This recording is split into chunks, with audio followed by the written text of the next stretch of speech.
Comenzamos con la primera ponencia de la jornada Respuestas de Integración ante las crisis migratoria y económica, con el ponente Tomás Calvo Buezas, catedrático emérito de Antropología de la Universidad Complutense de Madrid. Ha sido representante de España en la Comisión Europea de Lucha contra el Racismo hasta entre el 96 y el 2002. Es fundador del Centro de Estudios de Migraciones y Racismo, presidente de la Federación Internacional de Estudios de América Latina. Ha estudiado en la Universidad Complutense, en Salamanca, California y Nueva York. Ha tenido una producción muy prolífica y continúa en ello con más de 25 libros y 200 artículos.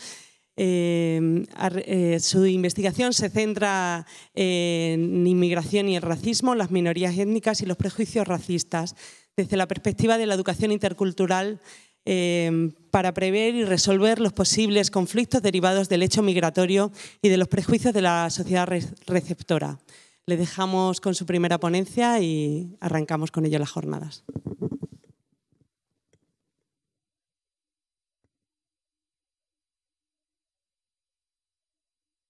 A la Academia, gracias a la Diputación y gracias a ustedes. Hablar en Extremadura de inmigración es hablar de nuestra propia historia.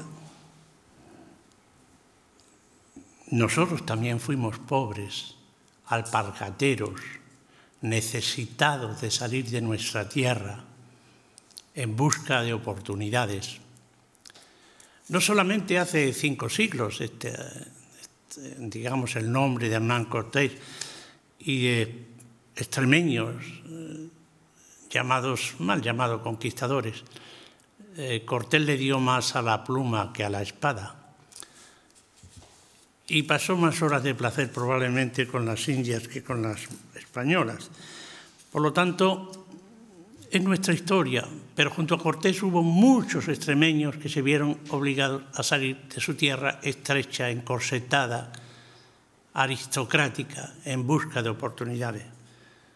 Y después no digamos en el siglo XVII, XVIII, pero más frecuente tenemos los españoles refugiados después de la Guerra Civil o también los extremeños que se iban a Alemania. Yo tengo en mi retina mental esas mañanas de la empresa, que era el autobús que iba por la mañana a mi pueblo de Tornavaca, en que tomaban el autobús con una maleta de madera atada con cuerdas y la gente llorando, sus familiares, uno le daba un duro, el otro le daba un chorizo, el otro. Y mi padre, que era maestro en Tornavacas, dedicaba el viernes la última hora a decir ¿quién se han ido esta semana fuera? Pues decían a Madrid, que era principalmente. Pues mi tío, mi primo, mi padre, mi hermano. ¿Y dónde viven? Debajo del puente. Y yo digo, ¿cómo será ese puente con tanta gente de Tornavaca durmiendo? Y a la semana siguiente, bueno, ¿qué sabemos? Pues ya le han dado una chabola. Y después ya alguno más afortunado decía, no, ya le han regalado una casa de esas que hace Franco. Es nuestra historia. La mitad de los extremeños vivimos fuera de Extremadura. Entonces, si en todas partes debe haber sensibilidad sobre el tema de los refugiados y los inmigrantes, de una manera especial tiene que ser Extremadura. Por eso quiero felicitar, como digo, a la Diputación y particularmente a la Academia, el de que se celebren en nuestra tierra, pues, digamos, estas reflexiones, porque más allá de las personas que estamos aquí, que realmente somos pocas, pero van a ser muchas las que van a escuchar de alguna forma nuestro mensaje. No solamente a través de lo que se está tomando, sino de las informaciones que ahora han tomado los periodistas, que son como altavonazos, pequeños, pero altavonazos, que van a dar este mediodía o van a dar los medios de comunicación. Frente a la Europa racista, la Europa solidaria y hospitalaria. Este debe ser nuestro grito de guerra frente a la España racista, la España solidaria. Frente a la Extremadura xenófoba, la Extremadura hospitalaria. El auge de la xenofobia y del racismo de grupos, de partidos políticos y gobiernos, focalizado en el rechazo a los inmigrantes y refugiados, tanto en Europa como incluso en América, incrementada con el triunfo del presidente Donald Trump en esta aldea global comunicada que vivimos, exigen una reflexión crítica, así como una denuncia firme contra el racismo y un mensaje de compromiso solidario a favor de los derechos humanos universales. La historia de la humanidad es la historia de las migraciones humanas. El ser humano es el ser más migrante de la historia, de los seres vivos. Los seres vivos pueden dar la vuelta, pueden ir cuando hace verano, de frío a calor, pero el ser humano ha sido el único que ha globalizado el mundo en su exposición. Fue la primera globalización. Mientras no nos prueben lo contrario, la evolución humana tuvo lugar en algún sitio del África, parejas, vamos, digamos, que evolucionaron al Homo sapiens, sapiens, sapiens, y de ahí, la primera globalización, se extendieron por toda la Tierra, por los continentes vecinos y después por América y el Pacífico. Es decir, es la primera globalización humana. Todos venimos de África. Esto para los racistas. Todos venimos de África, de esa primera globalización. Pero después han venido otras globalizaciones, es decir, como fueron, digamos, particularmente con el descubrimiento de América y después el descubrimiento de la industria y después el teléfono, hasta la situación actual de globalización que vivimos, que el mundo se ha convertido, como digo, en una aldea global, en muy pocos años. Si yo digo que yo viví 5 años en América Latina, en Colombia y en Venezuela, y mis padres eran maestros y por lo tanto tenían teléfono, y nunca jamás llamé por teléfono ni me llamaron. Estoy hablando del año 1963 al 68. Y cuando estuve en Estados Unidos a hacer mi tesis doctoral precisamente sobre la emigración de los mexicanos a Estados Unidos, que es lo que después vi yo en Europa y se ve ahora, estamos hablando del año 73 hasta el año 77, en California y en Nueva York, tampoco llamé nunca por teléfono. Ustedes, lo que ha cambiado en tan poco tiempo la comunicación, y esto afecta a todas las relaciones sociales. Por lo tanto, en esta aldea globalizada es donde debemos situar el tema de las migraciones y de los refugiados. Hoy vivimos en un mundo único, de un mercado único. Son escasos ya los que no están en un sistema, queramos o no, un sistema capitalista liberal. Es decir, incluso China, que sería gran potente, bueno, pues es un capitalismo, digo, de Estado. Entonces, se mueve libremente. ¿Qué es lo que es un mercado? Pues se mueve libremente el capital, la tecnología, y el otro elemento esencial son los trabajadores. Pues bien, el capital se mueve libremente. Yo no tengo que pedir permiso al señor Rajoy para dónde invierto mi dinero del mundo. La tecnología igual, hoy por Amazon tú consigues cualquier cosa de la China, de los países. Lo único que legalmente, no de facto, está limitado es la libre circulación de personas. Pero digo de hecho, no de facto. Porque el que mueve principalmente el movimiento de los inmigrantes es el mercado. Había muchas vallas y algo hacen. Había leyes, algo hacen de migración. Pero en España se ha detenido la inmigración cuando vino la crisis. Y ahora que está, vuelve a tener. A no ser los hambrientos de África o desesperados, en que, con tal de salvar su vida, pues la ponen en peligro. Entonces, esta contrariedad, primero, decir, es la que tenemos que saber. No hay una persona ilegal, podemos decir, sino simplemente que no tiene los permisos para trasladarse de un país a otro. Cosa que naturalmente nosotros ya sabemos que hay que aplicar las cosas. No es lo mismo esto que cuando nuestros extremeños fueron a América, que no llevaban ni carnet de identidad, ni llevaban pasaporte, ni llevaban permiso de trabajo. Ya sé que es otra situación. Pero quiero decir que es que la historia de hoy de Europa es la consecuencia de nuestras colonizaciones de antes. Luego no podemos decir, yo contigo no tengo que ver nada.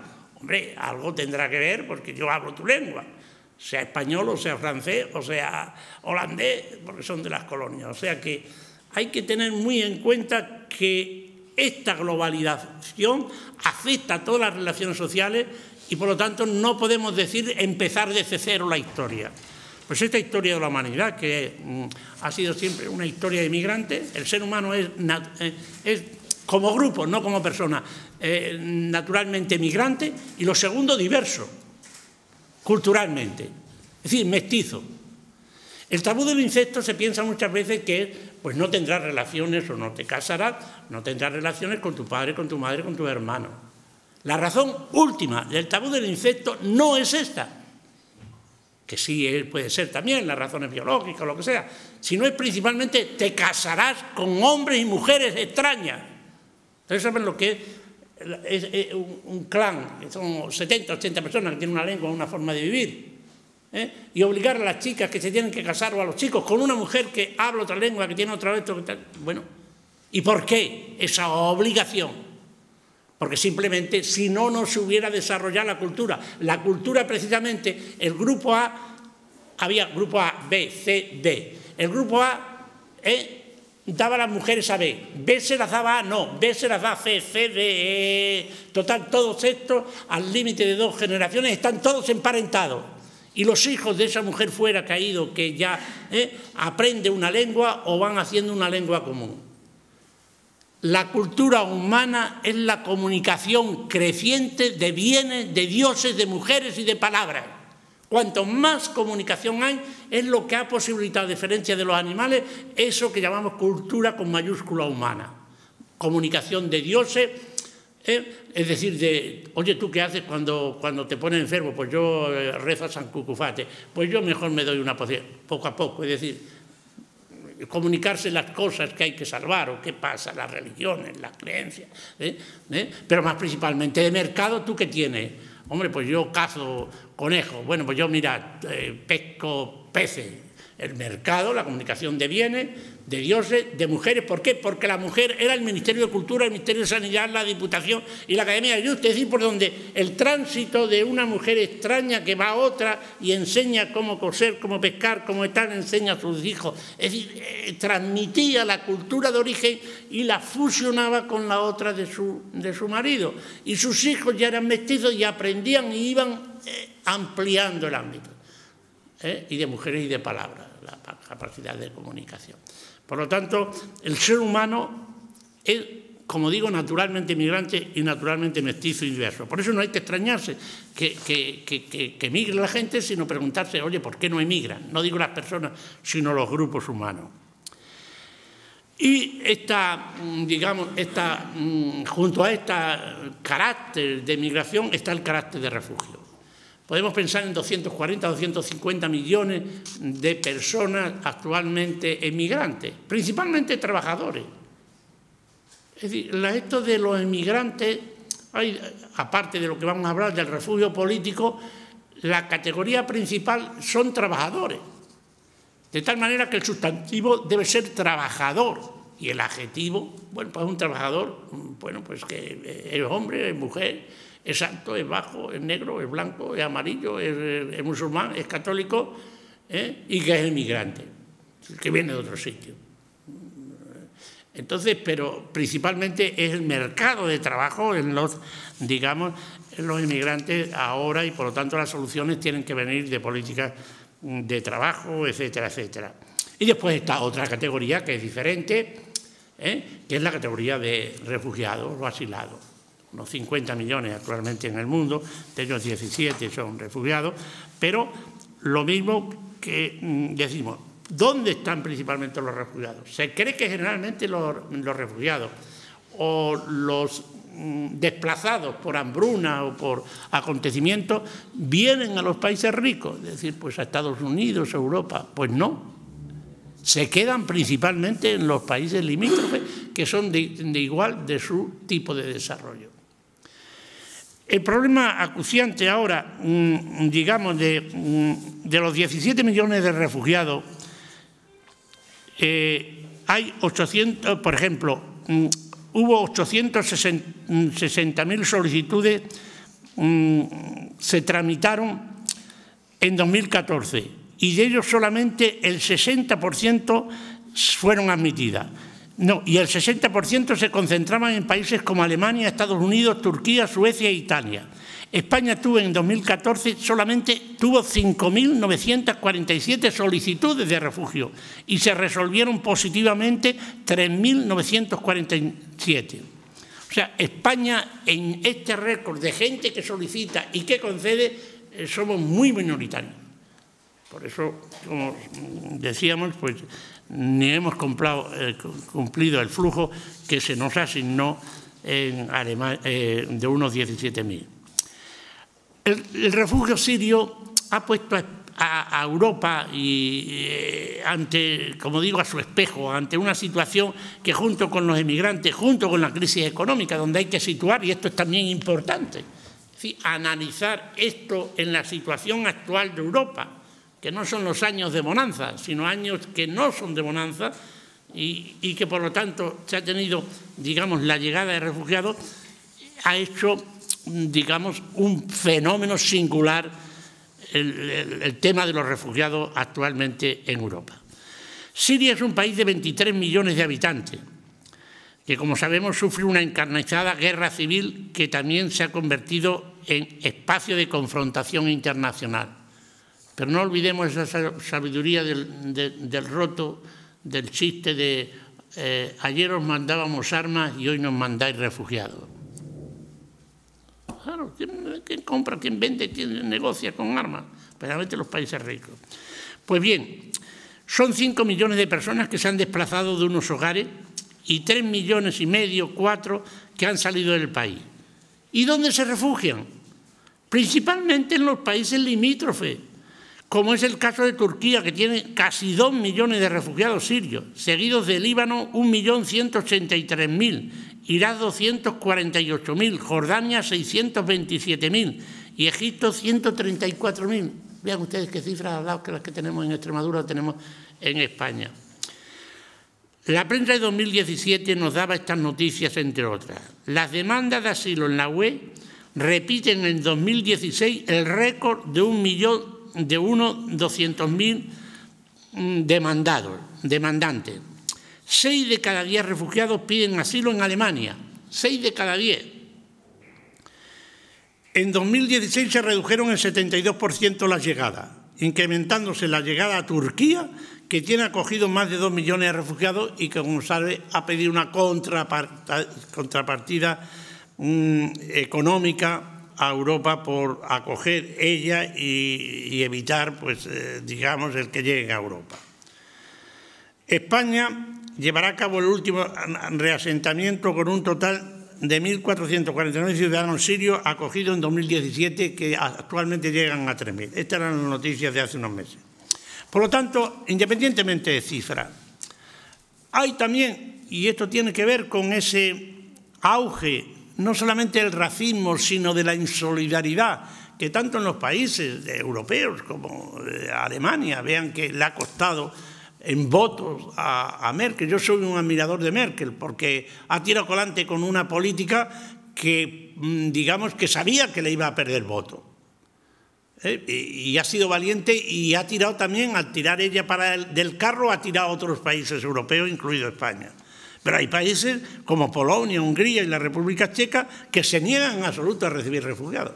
Claro, entonces la Comunidad Europea, que es lo que digo hoy, que hoy vivimos, no hablamos de naciones y tal, bueno, pues por decir cosas, pero no, en realidad una nación en el siglo XIX es absolutamente soberanía. ¿Quién es hoy soberano? ¿Alemania? ¿Estados Unidos? Naturalmente, cuanto más se predica la soberanía, menos hay. Por ejemplo, en los países dictatoriales como Cuba. Hoy no hay soberano, nadie. Entonces, ¿qué es lo que sucede? Que estos países se niegan a recibir, es decir, la contrariedad que Europa. Por una parte pertenecemos a Europa, pero por otra parte cada uno sigue con su chiringuito como si estuviéramos en el siglo XIX. Y algunos quieren hacer de sus chiringuitos una nación. Una demencia en un siglo como el que estamos ahora y unos tiempos.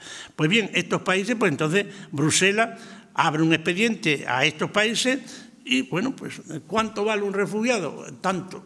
Es decir, bueno, pues les pone una multa. Son políticas, aunque sean necesarias, pero que nos pone de manifiesto la insolidaridad reciente que tenemos. Y estos son gobiernos, no son partidos xenófobos, de lo que después lo hablaremos. Y, mientras tanto, con esta llegada de inmigrantes, con esta llegada de refugiados, para que veamos el escenario de por qué está creciendo después, y después nuestro conferenciante nos lo explicará mejor, el racismo en partidos de derecha y en sensaciones de toda Europa, pues tenemos la llegada insistente de banderas, como sabemos en estos días, porque están desesperados, o bien buscando refugio o bien buscando inmigración. Pero lo mismo, detrás de esas pateras hay negocio. El tráfico de seres humanos, titulaba un periódico del País, el negocio más próspero del Mediterráneo.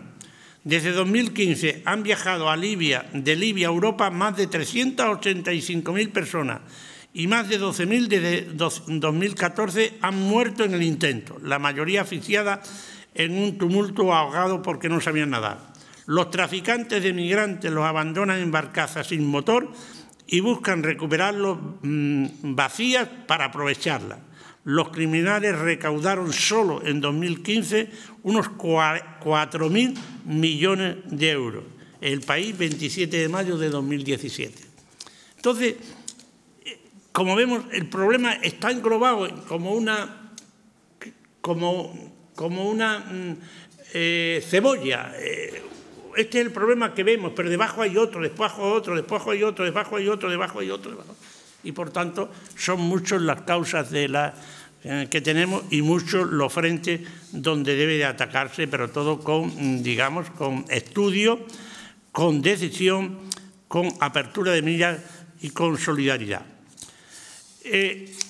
A todos estos, digamos, fenómenos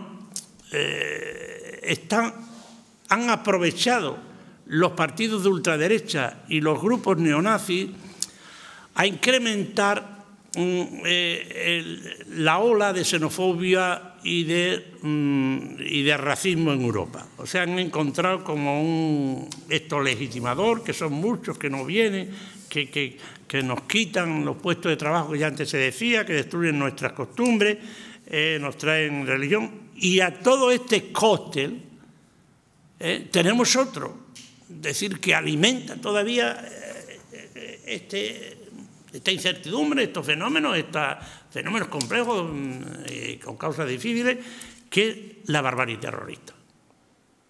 Parece que no tiene que ver, pues sí tiene que ver, es decir, se cubren. La barbarie terrorista alimenta y hace crecer no solamente la islamofobia, es decir, el odio al Islam y a los musulmanes, sino también a todos los demás grupos. Desde aquel sobrecogedor ataque a las Torres Gemelas de Nueva York el 11 de septiembre de 2001, con 2.992 muertos, y la masacre en tren de Atocha de Madrid el 11 de marzo de 2003, con 191 asesinados, se han sucedido en los últimos años un rosario de dolorosos atentados bárbaros del Estado Islámico, como lo siguiente: el 7 de agosto en París, Charlie Hebdo, con 7 muertos. Después vendría la masacre de París, de 13 de noviembre, con 130 personas. El 22 de enero en Bruselas, con 31 muertos. El 14 de julio en Niza, a 84 personas. En 2017, la cadena de atentados de Reino Unido, el 22 de marzo en Londres, con 22 muertos. El 3 de julio, asesinado 11 en Londres. Estaba el héroe español Ignacio Echeverría. Y después, hace poco tiempo, el que hemos tenido en Barcelona. Entonces, esto que parece que son hechos que como una llamarada y se olvidan, no. Toda esta cadena alimenta a los partidos y a los grupos neonazis para decir no queremos inmigrantes, no queremos refugiados. Ahí es donde vienen los terroristas.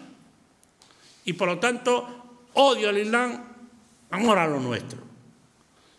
Y esto incrementa posiciones antagónicas de amigos y enemigos que es muy difícil después dialogar y que se alimentan los unos. Si damos un repaso, digamos, que cómo está creciendo en Europa todos estos...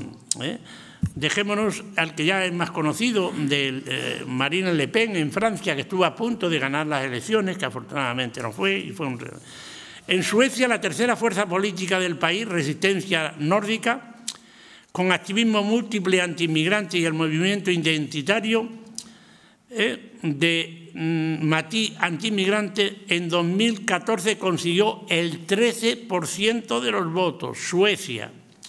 En Alemania, el Partido Nacional Demócrata, que se considera el heredero del nacionalsocialismo de Hitler, junto a Alternativa para Alemania, enemigo de la política de puertas abiertas de Angela Merkel, está también triunfante y creciendo en Alemania. En Grecia, el nuevo partido neonazi de Nueva Aurora tiene 18 parlamentarios y 13 de ellos han sido procesados por banda criminal, encontrando en casa de su líder cuadros de Hitler, pistolas y libros nazis. En Hungría, la segunda fuerza del país, con el movimiento por una Hungría mejor, es también perseguidor de refugiados, inmigrantes, gitanos y homosexuales.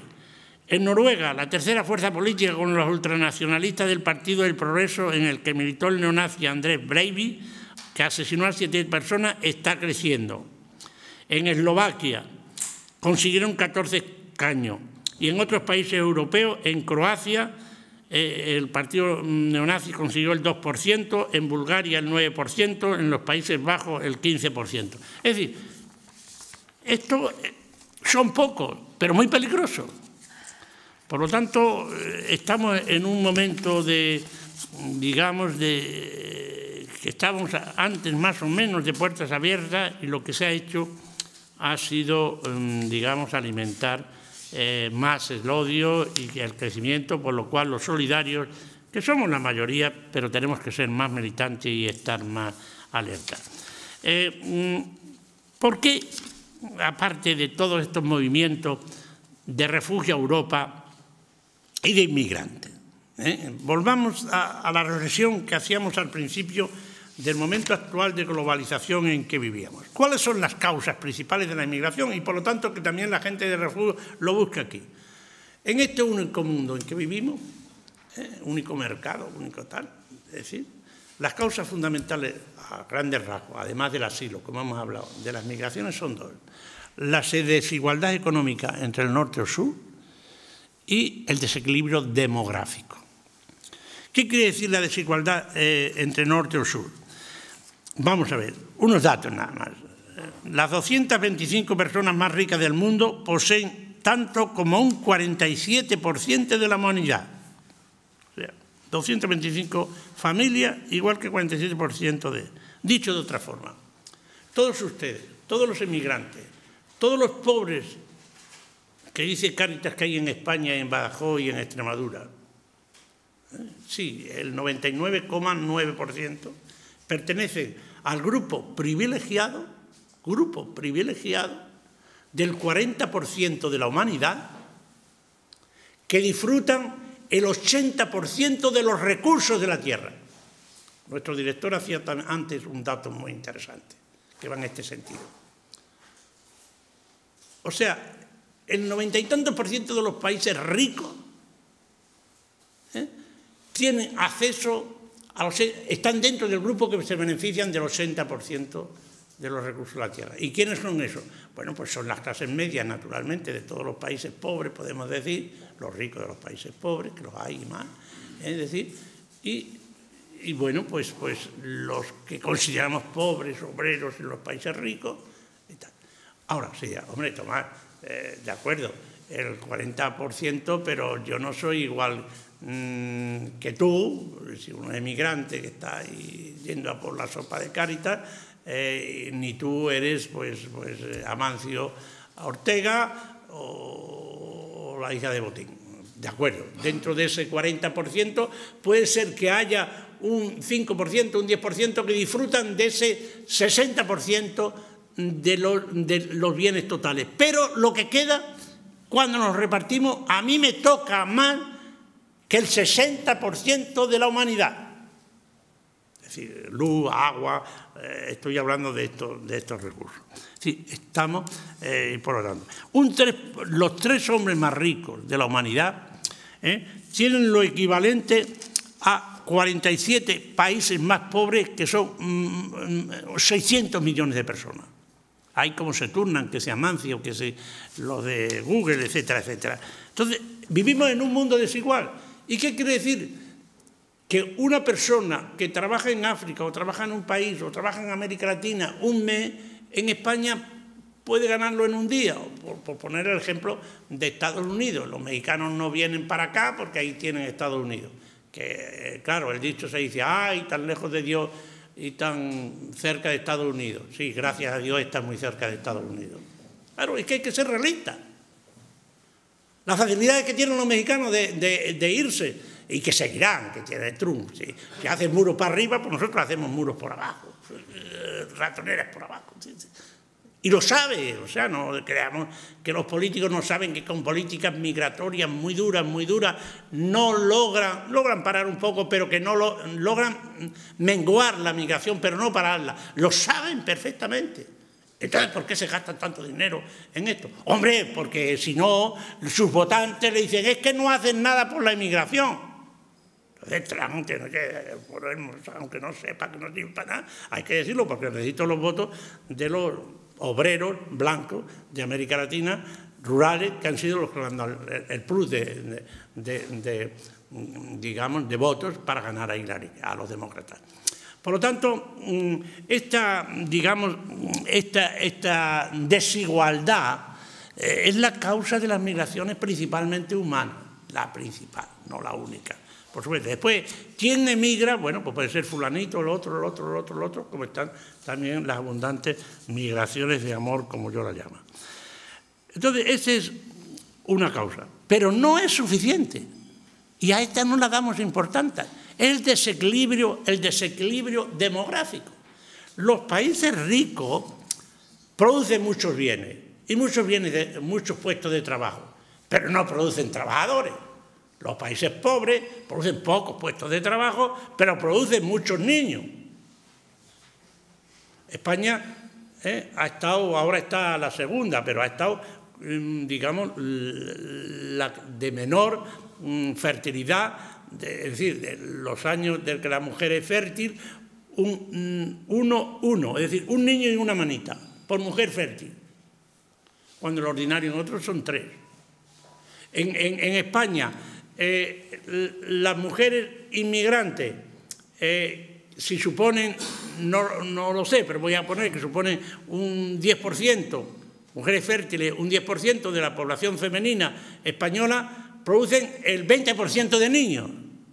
Es decir, entonces, ¿qué es lo que sucede sobre todo cuando es por países? Que si, por ejemplo, ponemos un ejemplo que es práctico, después de la Segunda Guerra Mundial, Europa tenía 32% más, a ver si encuentro el dato porque esto es importante, es decir, cómo ha variado la población. Bueno, Europa tenía 3 veces más que África. Ahora está todavía un poquito más ya África, pero para 2050 tendrá 3 veces más África que Europa. Entonces, este desequilibrio demográfico en que los países ricos necesitan mano de obra, es que lo necesitamos. Ustedes supongan que se van de Alemania o de España, o incluso se notaría en Extremadura todos los inmigrantes, que son unas manifestaciones que ha hecho Estados Unidos, un día sin inmigrantes, que no vayan un día a trabajar los inmigrantes. Por lo tanto, son fenómenos ligados que es muy importante tenerlos en cuenta cuando analizamos los fenómenos de inmigración. Y voy no sé cómo... 17 minutos. 17, muy bien.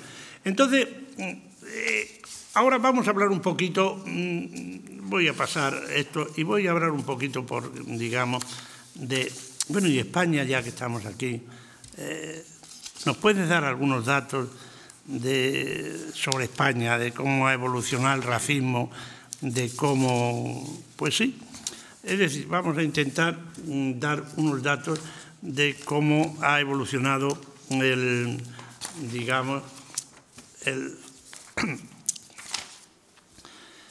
Yo he venido haciendo encuestas a escolares y, bueno, eran de 14 a 19 años. También he hecho algunas menores de 14 años, pero cuanto menores hubieran sido, serían más válidas, porque los niños y los borrachos dicen la verdad.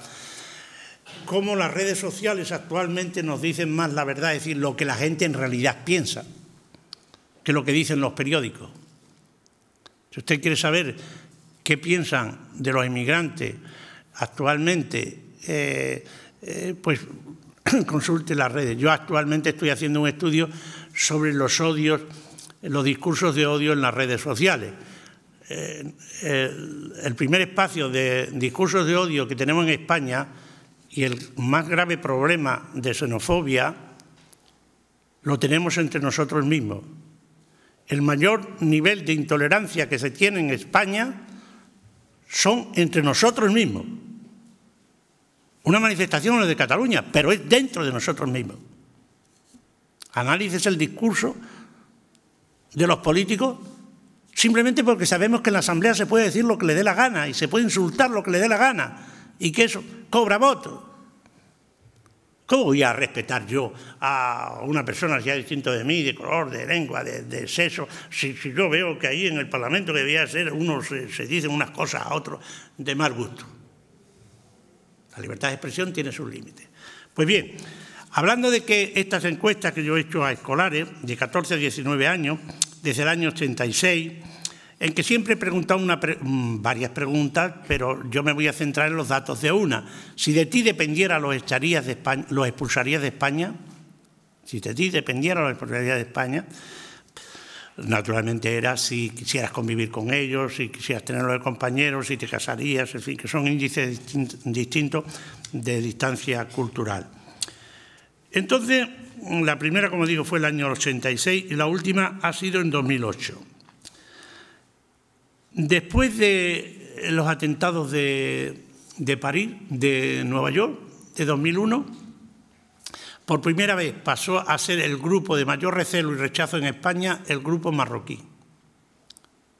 Antes habían sido siempre los gitanos, tanto en mis encuestas escolares como en las encuestas que hacía adultos de adulto el CIS. Lo que pasa es que los escolares, si se pregunta, por ejemplo, esta pregunta, vamos a suponer, echar de España, que estas no las preguntaba el CIS, pero cualquier otra que fuera de distancia cultural. Si, por ejemplo, en el CIS decía pues, que se vayan los inmigrantes, pues había un 27%, digo, que se vayan los inmigrantes, puede ser un 5%, en los escolares era un 11%. Esto siempre, o sea, se manifiestan más racistas, más xenófobos, más intolerantes los adolescentes que los mayores. ¿Esto quiere decir que sean más intolerantes que los mayores? No, sino que está el filtro de los mayores. Oiga, usted a mí no me coge, y dice que sí. O sea, políticamente no es correcto aparecer en España. Ahora ya va empezando a ser como racista, como xenófobo, como insolidario, como mal socialista o mal católico. Socialista, que todos somos iguales, o católicos, que todos somos hijos de Dios. Por lo tanto, los escolares son más espontáneos, pero no es que sean más racistas. Entonces, si por poner esta pregunta que hemos dicho, en el caso marroquí, en el año 1987, que fue la primera encuesta, les molestaría, a ver si encuentro estos datos, está en otro sitio, perdónenme. Es decir, que ha crecido, para decirlo de otra forma, el grupo de inmigrantes marroquíes, o esa imagen, que no es lo mismo, musulmanes, es el grupo de mayor recelo actualmente en España. Es el grupo, por ejemplo, en el año 1986 había en torno a un 1% que dice yo los echaría de España. Y los gitanos 11,7, un poquito más los gitanos.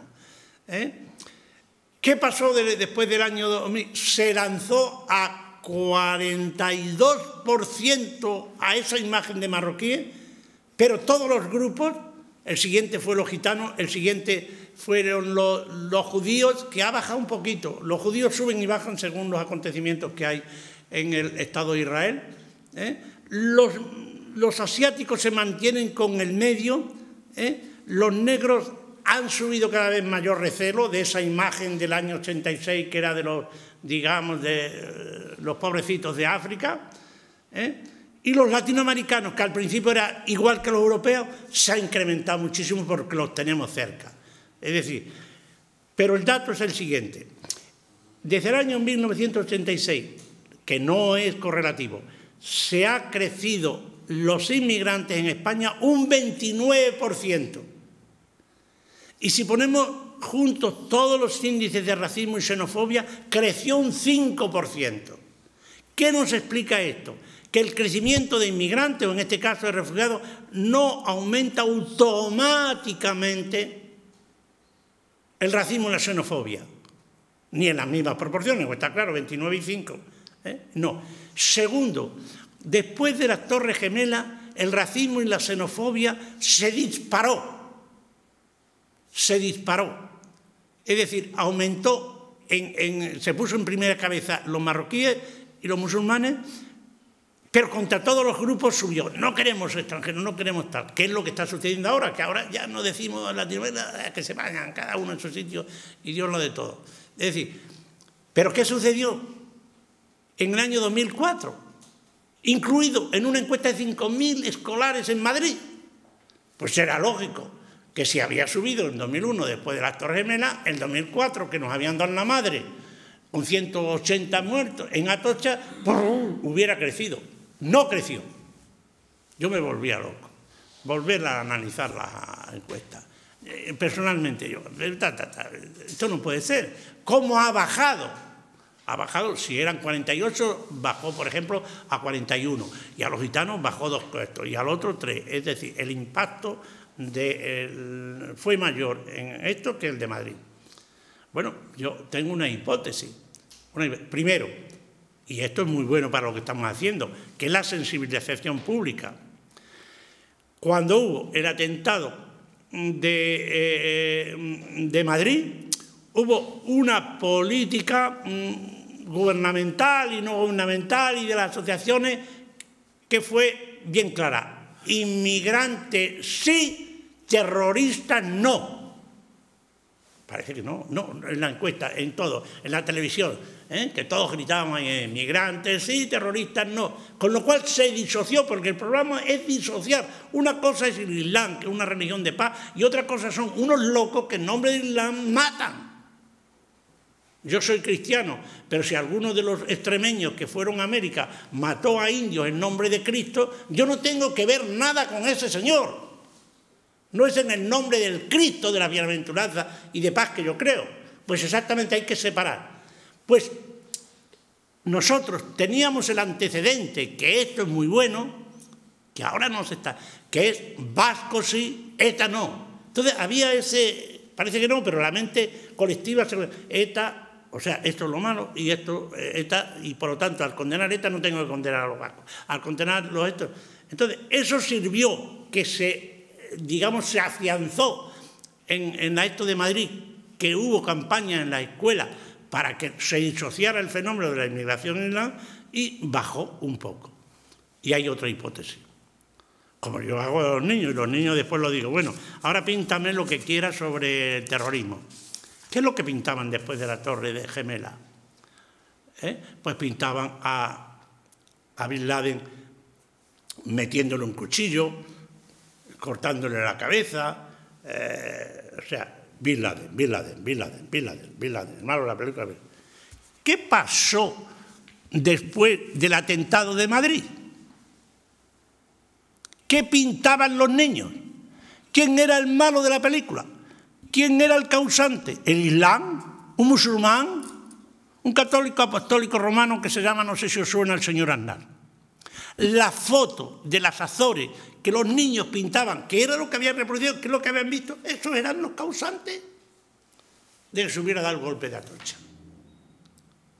Por eso, la manipulación a través de las redes y a través de esto, que se puede hacer para mal y para bien, no nos damos cuenta, precisamente porque nos tragamos el anzuelo sin darnos cuenta, por los sentimientos. Pero eso bajó la limitación.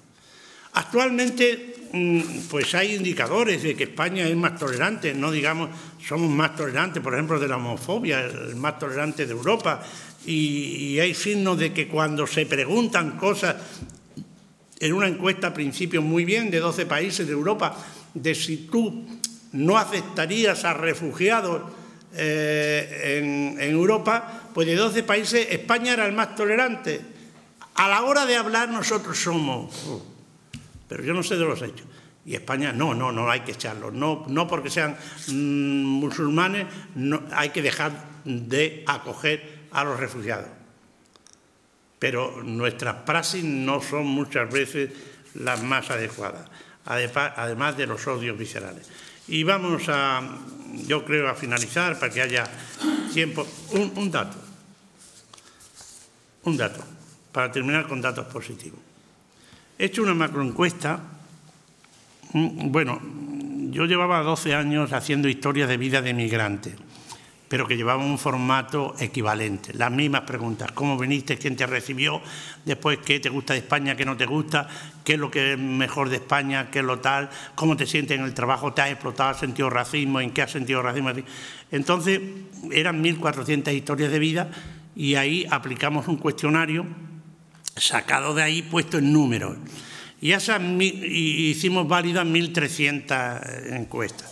Y entonces, eso que fue de antes de la crisis, de los años anteriores a la crisis, pues hemos hecho en 2016 una encuesta en toda España a inmigrantes. La encuesta, yo creo, mayor que se ha hecho. Los datos todavía no han sido publicados, ha sido copatrocinada por el Ministerio y por la Comunidad de Madrid, de 2.196 inmigrantes. Distribuidos tal como están distribuidos, el 80% están en Madrid, Barcelona, Canarias, Andalucía y Valencia, y a cada región los que le pertenecen, hombres, mujeres, en fin, tienen. La imagen que tienen y siempre pasa, la imagen que tienen los inmigrantes de cómo los tratamos es más positiva que la que nosotros creemos cómo los tratamos. Dicho de otra forma, que lo vaya a ver. Mi salario es mayor y más alto en España que en mi país, 76,4%. En España la atención médica es mejor que en mi país, 79%. Por dar unos datos. En mi llegada, el mayor impacto negativo fue no conocer la lengua, 28%. No encontrar trabajo, 17%. La discriminación y el desprecio, el 10%. Lo que más me disgusta de los españoles, pregunta múltiple: la xenofobia y el racismo, 32, orgullo y complejo de superioridad, 29, la forma de hablar fuerte, 26, el libertinaje y falta de religión, el 13. ¿Ha experimentado alguna vez racismo y xenofobia? Sí, el 69,7%, pero sin importancia. ¿Ha experimentado racismo y xenofobia, pero el acto fue grave? El 13%. En qué, pues claro, yo no voy a preguntar qué es racismo o xenofobia, yo qué sé, pregunta en qué, y ya eso. Bueno, ha experimentado racismo y xenofobia en condiciones laborales el 33,8%, en la búsqueda de empleo 33%, en la búsqueda del alquiler de vivienda 22%, en recibir insultos verbales el 17%, en el trato con la policía el 14%, en los lugares de ocio el 12%, en el mercado y comercio el 9%, en la academia, en la atención médica el 5%, en el colegio de mis hijos el 4%, en agresiones físicas y violentas el 3%. La conclusión es clara, que yo he llegado a este estudio, por esto y esto. los inmigrantes sienten más el golpe de la explotación laboral que pues, la xenofobia, el racismo, bueno, quitó ese 3% de agresiones, que es que te hablan mal, te miran mal, esto tal. El trabajo es el principal instrumento de eso. A mí no me gusta integración, la palabra integración, bueno, de incorporación y llamar a un país. Y llamar a un país. O dicho de otra forma, la mayor forma de integración es que trabajen y en condiciones que no sean explotadoras. Las conclusiones, vamos, pero es que no son 3.000 y pico sumando a todo. La evaluación de sus logros, ¿qué es lo mejor que tú, vivir en un país, qué es lo mejor de tu estancia aquí? Vivir en un país democrático y seguro, 32%. Nosotros a esto no le damos importancia. Porque no sabemos lo que es existir en un país no democrático como es Cuba y otros. Bueno, y seguro, bueno. Nosotros no damos importancia a tener una policía más o menos segura y que no te peguen una paliza. Yo me encontré una vez un africano que estaba durmiendo, que dormía en la Gran Vía y ahí digo, oye, ¿y tú por qué te vienes de tu país? Ah, no, aquí viene la policía me viene y me ve y dice, pero no me pega una paliza como el primero que haría en mi país. Y de vez en cuando voy a esto, descargo un camión y como. Y comer no me falta, como aquí en la Moga. Es decir, antes decías tú del nivel económico de disfrute en estos países y quieren venir. Entonces, vivir en un país democrático, 32, un buen sistema de sanidad. Es que aquí nuestros inmigrantes, con todas las restricciones, tienen un servicio de sanidad que no tienen las clases médicas en República Dominicana y en otros países. 32, en la mejora laboral, 30%, en el éxito económico, 27%, en mejor educación para los hijos, 27%, encontrar el amor y tener hijos en España, el 13%. Valorándolo, me alegro de haber emigrado a España, un 75,3%. Mi evaluación es ambivalente, el 17%, y ha sido un fracaso, el 3,2%.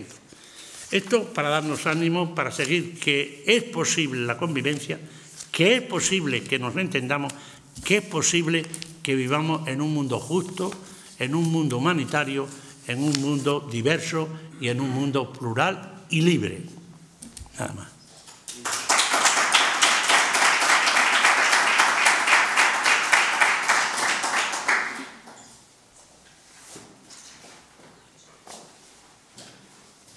Sí, muchas gracias, Tomás. Tenemos 10 minutitos para hacer un turno de preguntas para que el público pueda participar y hacer aportaciones también a todo lo que hemos expuesto en esta primera ponencia.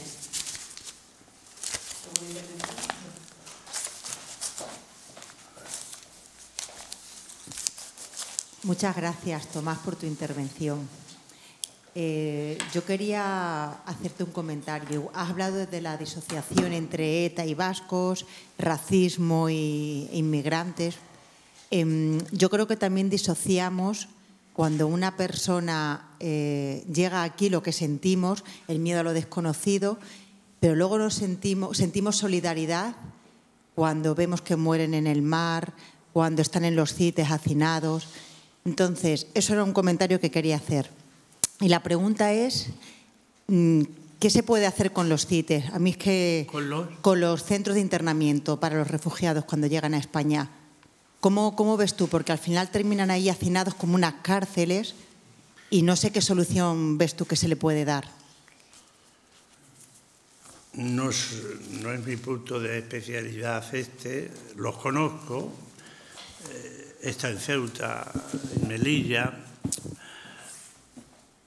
Yo creo que las condiciones, digamos ya que me he hablado de la cárcel, de tal, hay que mejorarlo, como hay que mejorar la escuela de Tornavaca. ¿Entiéndeme? O sea, que es mejorable, que se lo puede atender mejor, que deben de ser.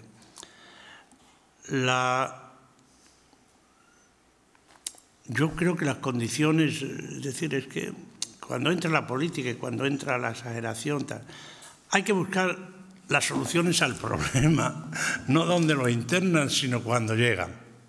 Está claro que no se deben de hacer devoluciones en caliente y, bueno, políticas que se hacen con unas personas que entran aquí digamos, en la documentación de vida. ¿Se los deja ir o se los retiene hasta que se sepa quiénes son? Lo primero hay que saber quiénes son, ¿no? Por razones de seguridad, aunque nos parece que no, pero bueno, pues. Ahora, ¿en qué condiciones, cómo y de qué manera? Yo creo que no se puede hacer que no haya centros. Es que el centro qué sé yo, casas es decir, el nombre ya nos pone en esto, de internamiento. Claro, están internados, pero son internados como los que cuando éramos estudiantes salíamos por la calle. O sea, tú vas a Ceuta y Melilla, no es que tengan una cárcel, pueden salir, pueden ser, y tú vas a los aparcamientos y allí están los refugiados, ¿eh? Entonces, no sabría ciertamente decir. Yo creo que debe de haber un control. El control tiene que ser un control siempre delicado, humanitario. Creo que debe de haber un control de a ver cuándo esas personas realmente son refugiadas y, por lo tanto, atenderlo. Debe de ser una atención, como se suele hacer, digamos, humanitaria y solucionar el problema que antes he hablado de origen, que son las guerras y son el desarrollo. Es una política que decimos, bueno, pues no, de medio y largo alcance, pero el problema es que este mundo tan desigual no puede seguir así. Lo que pasa es que son las clases trabajadoras en las que lo van a sentir de los países ricos. Es que ese es el point. Que yo vivo bien porque compro en los países eso a precios más baratos de lo que debía ser para que ellos estuvieran desarrollados. Y algunos de esos países también pues son culpables en el sentido de que tienen gobiernos corruptos, despóticos, etcétera, etcétera. Tomás, ¿qué deberíamos hacer en las escuelas para prevenir mejor el racismo? ¿Qué? ¿Qué deberíamos hacer en las escuelas para prevenir el racismo mejor de lo que hacemos? Pues mira, te agradezco que me preguntes esto porque ciertamente las escuelas no lo pueden hacer todo. Hay un refrán que dice, cuando acudimos a la escuela para que solucione un problema, es que el problema ya es muy grave, que no se ha podido solucionar de otra forma y ya llegamos al último recurso. Como no podemos decir, oye, educar a los... la principal, digamos, socialización de valores viene en la familia, pero la familia no puede ir familia por familia socializándolo en valores de solidaridad y hospitalidad. Yo creo que la responsabilidad de la escuela es clave. Segundo, es lo más fácil de hacer y es lo más económico. Yo en el último estudio que tengo para entregar, que son estos que he dicho de delitos de odio, que uno se queda pasmado, decir, bueno, odio el Islam, me cago en Mahoma. Es que, bueno, el periódico traía ayer, que lo ha recortado, de una chica islámica, hija de un imán de Madrid, que dice lo mismo, hay que llevar a la muerte a todos los homosexuales y a todos los que no sean adoradores de Alá y que termina con ellos. O sea, esos discursos del odio hay que decir en la escuela, hay que educar a no odiar y amar. Lo que pasa es que nos une más el odio que el amor. O sea, por poner un ejemplo que todos recurrimos, en el proceso de independencia une más el odio de España que el amor a Cataluña. Es decir, el odio une más. E incluso en el terrorismo, el odio a los cruzados une más que el amor a Mahoma y al esperado, pero no creído en muchos casos, paraíso. Es decir, la escuela es básica.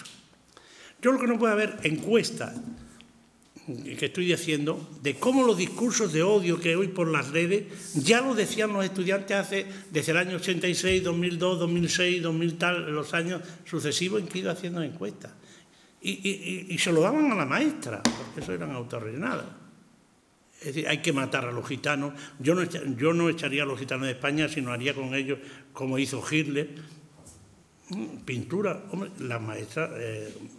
Hombre, yo siempre le decía al niño, por favor, que no ponga el nombre, pero la maestra que se los lea, porque tenía como lugar hacer un poquito después de concientización y socialización. O sea, la escuela es básica y necesaria. Ya, buenos días. Enhorabuena porque su conferencia ha sido extraordinaria y muy difícil de dar con tantísimos datos. Enhorabuena. yo quería hacer un apunte y luego le iba a preguntar. Un apunte es que, no sé si será desenfocado mi punto de vista, pero me parece que en las estadísticas, por ejemplo, que ha dado, todas las estadísticas son de Occidente. Sobre el terrorismo, por ejemplo. Los muertos en el 2001, los muertos en el 2003, los muertos en París, en Bélgica, hasta los de Barcelona. Y nos olvidamos de los muertos que no son occidentales, que también son fruto del terrorismo. Ese mismo criterio que seguimos, que yo creo que simplemente es una forma de ver las cosas un poco miope que a veces tenemos, ¿no? Que es vernos como occidentales solo, el problema es solo occidental y no mundial, y las soluciones, por tanto, son solo occidentales y no mundiales. A veces no tendemos hacia eso. Mi reflexión es si podríamos o sería bueno incorporar realmente en cada toma de decisión que sea o que tenga que ver con todo esto, en cada situación en la que incorporar realmente la visión de ellos. Por poner la visión de ellos. La visión de ellos, y digo de ellos y nosotros como si fuera contraposición, que no lo es. Sí, ya. Y en ese sentido, y ahí esa es mi reflexión. Y la pregunta que le iba a hacer es la siguiente. En España no tenemos el problema todavía de las segundas y terceras generaciones como en Europa. Yo le quería preguntar, porque ese sí que es un gran problema, que parece que ellos nos llevan en adelanto mucho tiempo y sin embargo no es así. Creo que nosotros estamos en mucha mejor disposición que ellos, como Francia, Bélgica, para poder afrontar el problema con la realidad. No tenemos todavía el problema de la segunda y tercera generación. La tercera generación es un problema, pero vendrá la cuarta generación y vendrá la quinta, en Bélgica y en Francia. Nosotros no tenemos todavía ni la segunda, o estamos en la segunda. ¿Qué podemos hacer para esa segunda, tercera y cuarta generación que nos va a venir a nosotros? ¿Cómo podemos hacer para hacerlo distinto, por supuesto, de Bélgica, de Francia o de Alemania? Sobre todo Francia y Bélgica, que son las peores. Vamos, creo. Bueno, muy iluminadora su reflexión. Hay que incorporar el punto de vista de ellos. Por lo tanto,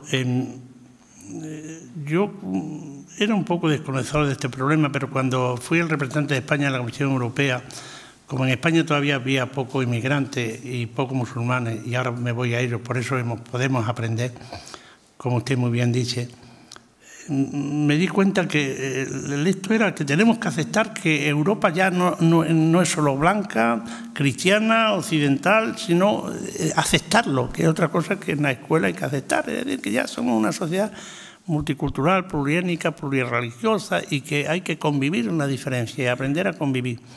Y por tanto aceptar que el Islam es una de las religiones no solamente históricas, sino presente de Europa.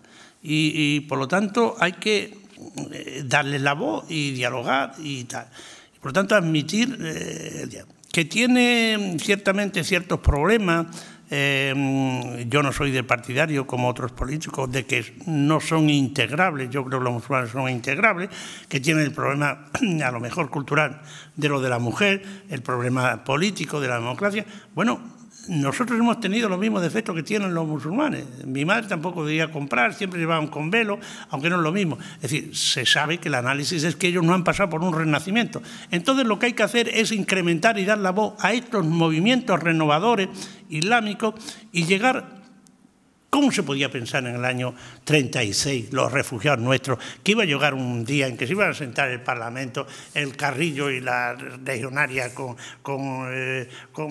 Adolfo Suárez de la Falange? Impensable. Sin embargo, fue posible. ¿Por qué? Por eso que se llamó el eurocomunismo. Es decir, ellos mismos se dieron cuenta que no era posible un comunismo de lucha de clase, armado, violento, etcétera, etcétera, etcétera.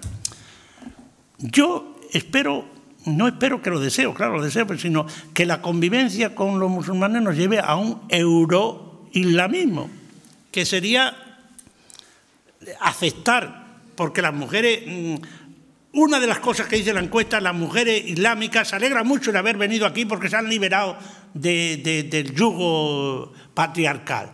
Entonces, es decir, si llegamos a un Islam que se suele llamar moderado, moderno, en que libere esto, pues se los puede dar voz y pueden hacer su esto y llegar a las elecciones y presentarse a las elecciones como musulmanes y ganar votos y participar en la política educativa, muy importante, y la política pública y de los medios de comunicación. Y lo segundo, y la segunda generación y tercera generaciones. Eso es clave.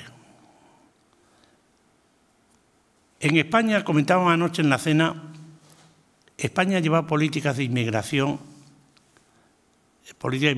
tanto de un gobierno como de otro en general, que no hemos cometido los mismos errores que se han cometido en Francia, que se han cometido en Alemania, que se han metido en Holanda y no digamos hace tiempo en Estados Unidos, que era lo que se llamaba la educación compulsiva en el país que viene. No puedes hablar tu lengua, no.